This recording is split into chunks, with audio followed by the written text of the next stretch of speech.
మొన్నటి వరకు ఆ నియోజకవర్గ కూటమిలో కుమ్ములాటలు ఉండేవి. ఎమ్మెల్యే తీరుపై మిగిలిన రెండు పార్టీల నేతలు విమర్శించేవారు. పార్టీల అధినాయకత్వానికి పరస్పరం ఫిర్యాదులు కూడా చేసుకున్నారు. పెద్దల జోక్యంతో విభేదాలకు చెక్ పడింది. కానీ ఇప్పుడు సొంత పార్టీ కార్యకర్తలే శాసనసభ్యుడి పోకడలపై ఆగ్రహంతో రగిలిపోతున్నారు. గొడవలకు దూరంగా ఉండాలని ఎమ్మెల్యే అనుకుంటున్నా వివాదాలు వెంటాడుతూనే ఉన్నాయి. ఇంతకీ ఎవరా శాసనసభ్యుడు, ఏ పార్టీ? సొంత పార్టీ కార్యకర్తలే నిలదీయడానికి కారణాలేంటి? Was the story?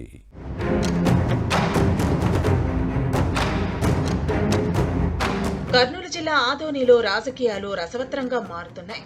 ఇక్కడి నుంచి ప్రాతినిధ్యం వహిస్తున్న బీజేపీ ఎమ్మెల్యే పార్థసారథిపై సొంత పార్టీ క్యాడరే కుర్రుగా ఉంది. ప్రజా సమస్యలను పట్టించుకోవడం లేదని కాషాయ పార్టీ కార్యకర్తలు నిలదీయటం శాసనసభ్యుడికి ఇబ్బందికర పరిణామంగా మారింది. పనులు చేయడం లేదని టీడీపీ, జనసేన కార్యకర్తలు క్వశ్చన్ చేస్తే అర్థం ఉంది. కానీ బీజేపీ క్యాడరే ప్రశ్నించడంతో బిత్తరపోవటం ఎమ్మెల్యే వంతైంది. కూటమి పార్టీల పొత్తులో భాగంగా ఇక్కడి నుంచి బీజేపీ ఎమ్మెల్యే పార్థసారథి గెలిచారు. ముస్లిం మైనార్టీ ఓటర్లు అధికంగా ఉన్న ఆదోనిలో కాషాయ పార్టీ ఎమ్మెల్యే విజయం సాధించి చరిత్ర సృష్టించారు. వాస్తవానికి టీడీపీ మాజీ ఎమ్మెల్యే మీనాక్షి నాయుడు టికెట్ ఆశించారు. కానీ కూటమి పార్టీల పొత్తులో భాగంగా కమలం పార్టీకి కేటాయించడంతో బీజేపీ అభ్యర్థి పార్థసారథి గెలుపు కోసం కృషి చేశారు. కొత్త ప్రభుత్వం ఏర్పడిన కొద్ది రోజులకే ఇద్దరి మధ్య విభేదాలు తలెత్తాయి. పాఠశాలల్లో వంట ఏజెన్సీల మార్పు, కాంట్రాక్ట్ ఉద్యోగాల వంటి అంశాల్లో ఇద్దరి మధ్య గొడవలు జరిగాయి. ప్రస్తుత ఎమ్మెల్యే పార్థసారథి, మాజీ శాసనసభ్యుడు మీనాక్షి నాయుడు పరస్పరం బహిరంగ విమర్శలు చేసుకోవడం వివాదాస్పదమైంది. ఎన్నికల్లో గెలుపు కోసం కృషి చేస్తే ఆ తర్వాత పట్టించుకోవడం లేదని టీడీపీ క్యాడర్ ఎమ్మెల్యేని నిలదీసిన సందర్భాలు ఉన్నాయి.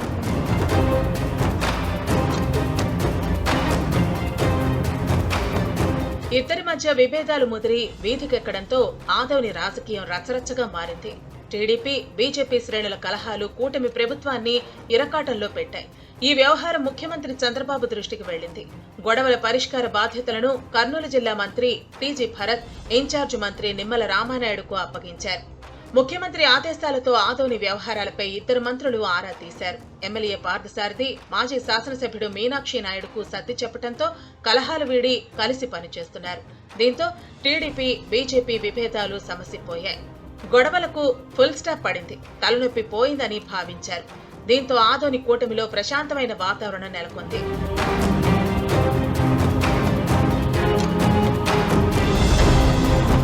ఈ మధ్య ఆదోని బీజేపీ ఎమ్మెల్యే పార్థసారథి కొత్త కార్యక్రమాన్ని చేపట్టారు. ప్రజల కోసం మీ పార్థసారథి పేరుతో ప్రోగ్రాం ప్రారంభించారు.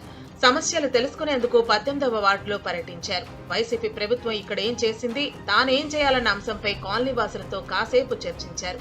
ఇంతలో బీజేపీ ఎమ్మెల్యే సొంత పార్టీ క్యాడర్నే పట్టించుకోవటం లేదని నిలదీయటంతో ఎమ్మెల్యే ఖంగు తిన్నారు. పార్థసారథి గెలుపు కోసం పనిచేస్తే ప్రత్యర్థి వైసీపీ కార్యకర్తలు దాడి చేసి కేసులు పెట్టిన విషయాన్ని ప్రస్తావించి ప్రశ్నించడంతో స్వపక్షంలోనే విపక్షం అన్న విధంగా పరిస్థితి మారిపోయింది. ఎన్నికల్లో బీజేపీ గెలుపు కోసం పనిచేస్తే ఓర్వలేక వైసీపీ నాయకులు దాడి చేసి కేసులు పెట్టిన విషయాన్ని కాషాయ క్యాడర్ ఎమ్మెల్యే దృష్టికి తెచ్చారు. అయితే కూటమి ప్రభుత్వం అధికారంలోకి వచ్చిన తర్వాత కేసులు మాఫీ చేసుకోవాలి, రాజీకి రావాలని పోలీసులతో ప్రత్యర్థులు ఒత్తిడి తెస్తున్న అంశాన్ని ప్రస్తావించారు. స్టేషన్కు వెళ్లకపోతే ఇబ్బందులకు గురి చేస్తున్నారన్న ఆవేదన వ్యక్తం చేశారు. ఇంత జరుగుతున్నా ఎమ్మెల్యే పట్టించుకోవడం లేదని అసహనం వ్యక్తం చేశారు. వైసీపీ నుంచి బీజేపీలోకి వచ్చిన వారికే ప్రాధాన్యత ఎందుకు ఇస్తున్నారని క్వశ్చన్ చేయడంతో పరిస్థితి కొంత ఉద్రిక్తంగా మారింది. ఆగ్రహంతో రగిలిపోతున్న కార్యకర్తలకు శాంతింపజేయాలనుకున్న శాసనసభ్యుడు డోంట్ వర్రీ, అన్ని తాను చూసుకుంటానని హామీ ఇవ్వడంతో సిచ్యువేషన్ కంట్రోల్లోకి వచ్చింది.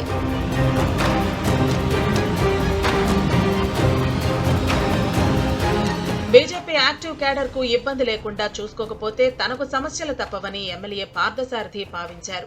పరిస్థితిని సెట్ చేయకపోతే మున్ముందు కూడా తనకు, ప్రజలకు మధ్య ఇలాంటి చేదనుభవం మళ్లీ ఎదురవచ్చని భావించారు. పునరావృతం కాకుండా చూసేందుకు త్వరలోనే క్యాడర్తో సమావేశం ఏర్పాటు చేసి అన్ని చర్చించాలని నిర్ణయించారు. క్యాడర్కు అండగా ఉండటం, కేసుల ఉపసంహరణపై ఎలాంటి భరోసా ఇస్తారో చూడాలి.